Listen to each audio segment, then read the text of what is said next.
Hola, buenos días, buenas tardes o buenas noches, no sé, en el momento en que estén escuchando el video.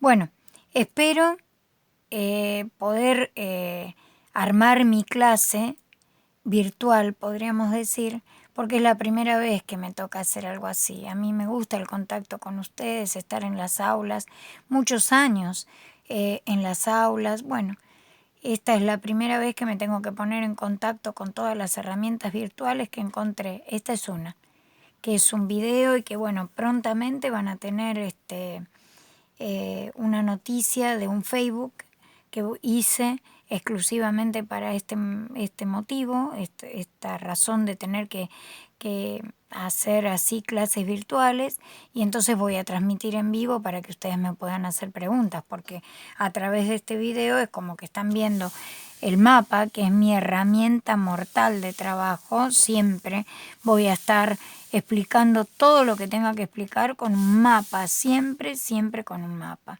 A pesar de que hoy la clase es muy teórica, yo quiero mostrarles el mapa, que este es el mapa que yo les mandé a comprar, el mapa físico-político, se llama Planisferio, es político porque tiene las divisiones de los países, las divisiones políticas de cada país con su capital, y es físico porque presenta los distintos colores. ¿Sí? Esto me está marcando estos distintos colores, no solamente sobre los continentes, sino que también sobre las aguas. Me marca principalmente las formas del relieve, las montañas, las mesetas, las llanuras. Eso me marca, cuando yo digo formas, fundamentalmente me está marcando las alturas. Y en el caso de las aguas, que tiene distintos colorcitos así, los celestes, me está marcando la distinta profundidad. En este mapa está bien marcado lo que son los continentes, el continente americano, el continente africano, Europa, Asia, Oceanía y la Antártida. Yo después les voy a contar un montón de cosas de este planisferio, porque este planisferio tiene muchísimos errores, muchos errores, y ya después los vamos a aprender. En esta primera oportunidad lo que quiero decirles es que, como les decía yo en el TP, les preguntaba qué era la geografía para ustedes, qué estudiaba la geografía para ustedes. Y una de las cosas, una de las preguntas que se me hubiera venido a la mente es tratar de preguntarles a ustedes por qué les parece que la geografía es una ciencia social. Si supuestamente solamente tenemos que estudiar de memoria un mapa, tenemos que estudiar la cantidad de habitantes que tiene una ciudad, o solamente ubicar un lugar en un planiferio. Supuestamente, si esos son los temas, ¿qué tiene que ver con ser una ciencia social? Bueno, quiero contarles que es muy importante hoy en día, con todos los avances que ustedes lo vieron porque lo hicieron a ese punto en el TP, los avances de la geografía, hemos llegado a la conclusión de que lamentablemente la naturaleza siempre está en relación con la sociedad. Antes se pensaba que la naturaleza condicionaba a la sociedad. Hoy sabemos fehacientemente que la sociedad la cambia la naturaleza cuantas veces quiera. La geografía es una ciencia dinámica por ese motivo, por todos los cambios que la sociedad le hace a la naturaleza. No es lo mismo estudiar un clima cuando yo tenía la edad de ustedes que el clima hoy en día. Sabemos que por la contaminación el clima se ha modificado aproximadamente en 2 grados cada 10 años. Ha aumentado por la gran contaminación. Ustedes vieron que entonces es como algo recíproco. La naturaleza sí condiciona al hombre, a la sociedad, pero la sociedad también puede ser modificador de la naturaleza. Hay algo que tenemos que en geografía tener muy en claro. Son dos conceptos totalmente diferentes, muy importantes. Uno es el espacio geográfico. El espacio geográfico, así como yo lo estoy diciendo, es simplemente comentar, por ejemplo, cuál es el clima de Estados Unidos, qué relieve tiene Estados Unidos, cuál es el contacto que tiene con el océano Atlántico, Estados Unidos, por ejemplo. Son condiciones físicas, solamente del terreno. Ese es el espacio geográfico. Pero lamentablemente hoy en día la geografía estudia el espacio social, porque quiere comentar todo eso que yo recién les decía de Estados Unidos, pero cómo se establece la sociedad en ese lugar, con clima templado, con relieve de todo tipo, montañoso, de meseta, con tanta comunicación al océano. Ese es el aspecto o el espacio social. Hoy ya prácticamente se ha dejado de usar el tema de espacio geográfico. Se habla directamente de un espacio social, donde la mano de la sociedad se observa en esa naturaleza, firmemente porque la modifica a cada momento. Yo les decía que ustedes investiguen en uno de los puntos cómo fue la historia de esta ciencia, ¿no? Que es la geografía. Fue larga la historia. Y por ejemplo, la primera vez que se usa esa palabra geografía, que es de origen griego y que significa descripción de la Tierra, es en el siglo III antes de Cristo. Allí se utiliza por primera vez.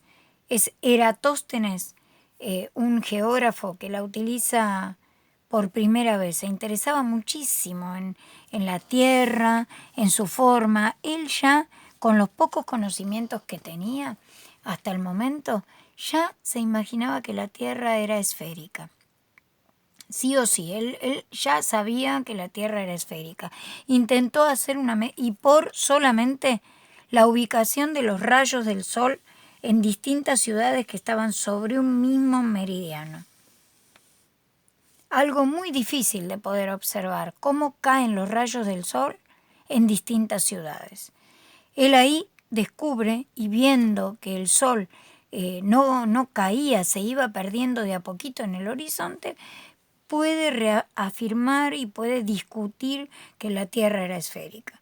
Pero siglos después, en el siglo I antes de Cristo, otro geógrafo arma como libros donde recopila todos los datos, pero solamente descriptivos de esta zona, del sur de Europa, del norte de África y del sudeste asiático. Esto es Europa, ¿eh? Esto es Europa, ¿ven? Acá está, esta parte ya es Asia, del sudeste asiático. Toda esta zona del norte de África, esta era la única zona conocida para ellos en ese momento.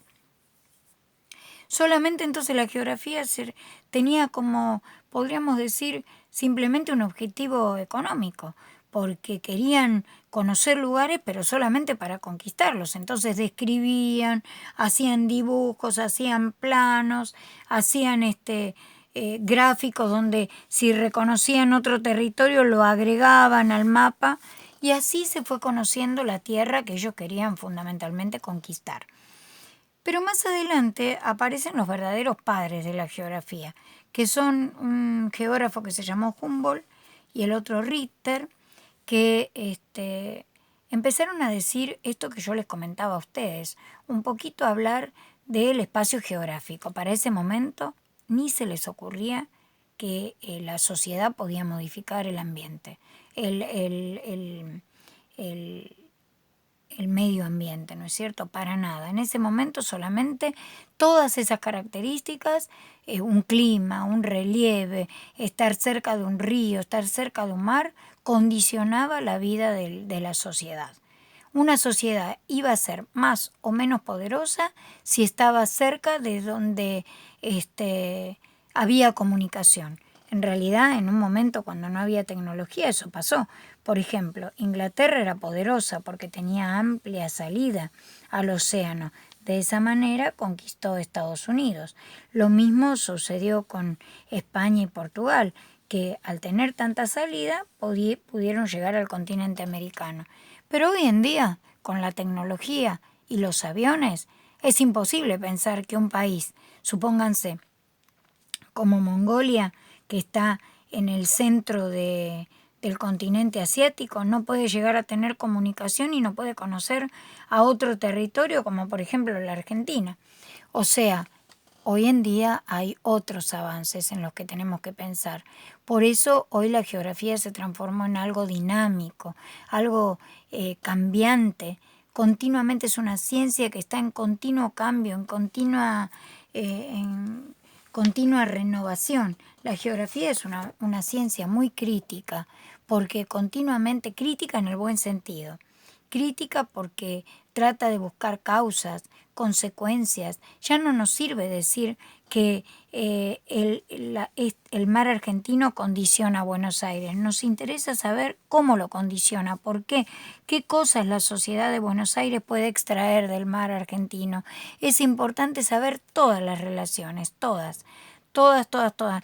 No nos importa que acá esté el desierto más grande del mundo que se llama Sahara. Tenemos que saber cómo este desierto condiciona a los habitantes de ese lugar y cómo los habitantes de ese lugar también lo están cambiando. La geografía, yo les preguntaba a ustedes, una vez que ustedes me iban diciendo distintos elementos de la geografía, yo les iba diciendo, bueno, ahora, ¿cómo les parece a ustedes que podemos agrupar la geografía? Hay elementos que son como de cierta manera. A ver, piensen. Hay una geografía, miren, yo lo escribí acá, espero que se vea bien, se llama geografía matemática. La geografía matemática, a su vez, está dividida en estas, miren, en geografía, cartografía y astronomía. Obviamente la cartografía se trata del estudio de los mapas, ¿sí? La astronomía es el estudio de todo el planeta Tierra dentro del sistema solar. Hay otras partes de la geografía que se encargan de estudiar, por ejemplo, los seres vivos. Esa se llama geografía biológica. ¿A quiénes estudia? A los 3 seres vivos del planeta, a los animales, a los vegetales y a los seres humanos. ¿Pero qué de ellos? ¿Qué tengo que traer? ¿Un conejo y abrir y ver lo que tiene adentro? ¿Un cuerpo humano, abrirlo y ver lo que tiene adentro? ¿Un cactus y abrirlo y ver lo que tiene adentro? No, yo necesito saber dónde vive, por ejemplo, el conejo, cómo se adapta al lugar donde vive, a ese hábitat, lo mismo la sociedad, o sea, el ser humano, como así también los vegetales. No es lo mismo vivir en un lugar, por ejemplo, en el caso de los vegetales, se hace muy difícil las adaptaciones. Los animales y los seres humanos somos más fáciles de adaptarnos, porque si no nos convence un lugar, nos vamos de ese lugar, nos movemos, pero los vegetales no. Y los vegetales sufren adaptaciones muy fuertes, muy importantes, cambian casi todo, casi todo. Por ejemplo, un cactus cambió su tallo finito por un tallo bien grueso para almacenar agua, porque le va a faltar. No tiene hojas, tiene espinas, porque tiene que evitar la transpiración. Sus raíces son súper profundas. No son como los árboles que tenemos acá en nuestras veredas que hasta levantan las veredas. No, van a profundidad porque tienen que buscar el agua. Ven que las adaptaciones de un vegetal son mucho más fuertes que las de otro ser vivo que tiene movimiento, como una sociedad o como un animal. Tenemos otra división de la geografía, que es la parte que yo siempre digo, no sé si estará bien dicho, pero es más o menos mi manera de explicar. Todo lo que no tiene vida por sí misma, y se llama geografía física, ¿sí? La geografía física a su vez se divide en 3. La hidrología, que es el estudio de toda la masa líquida del globo, todas las aguas, los océanos, los ríos, los mares, acá hay un río, los ríos, los glaciares, los témpanos, los icebergs. Bueno, también hay otra parte que se llama geomorfología, que es el estudio de las formas de los relieves terrestres. Pero acuérdense, porque ténganlo bien en claro, cuando estudiemos los relieves no vamos a estudiar solamente cómo se formó esta montaña, Si no, vamos a saber también y vamos a tener que estudiar cómo se está transformando esa montaña. Y por último, estudia el aire. Acá teníamos el agua, acá teníamos la tierra y acá tenemos el agua. El aire. ¿Sí? La climatología es el estudio de la atmósfera. Recuerden que antes de llegar a qué clima tiene, por ejemplo, China, que es un país de Asia, nos interesa saber cuál es la temperatura de China y qué es la temperatura. Estudiar la presión atmosférica de China y qué es la presión atmosférica. Cuánto llueve en China y qué es la lluvia. Y así con todos los fenómenos meteorológicos. Una vez que tenemos determinado eso, podemos determinar el clima de China. O sea, recién llegamos a utilizar la palabra climatología. Ojalá que haya sido clara. Espero que haya sido clara. Chicos, eso fue una parte de lo que habíamos visto. Ahora en otro videíto yo voy a hablar de los mapas, que me parece bárbaro que podamos conocer. Recuerden que la geografía es una geografía crítica. Ya no habla más de un espacio geográfico así a secas, sino que el espacio ahora es un espacio social. Hay una relación fundamental entre todo lo natural del planeta Tierra y la sociedad. Y la sociedad no está condicionada a esas condiciones, porque debido a su tecnología y su gran avance, modifica continuamente. Lamentablemente a veces para mal.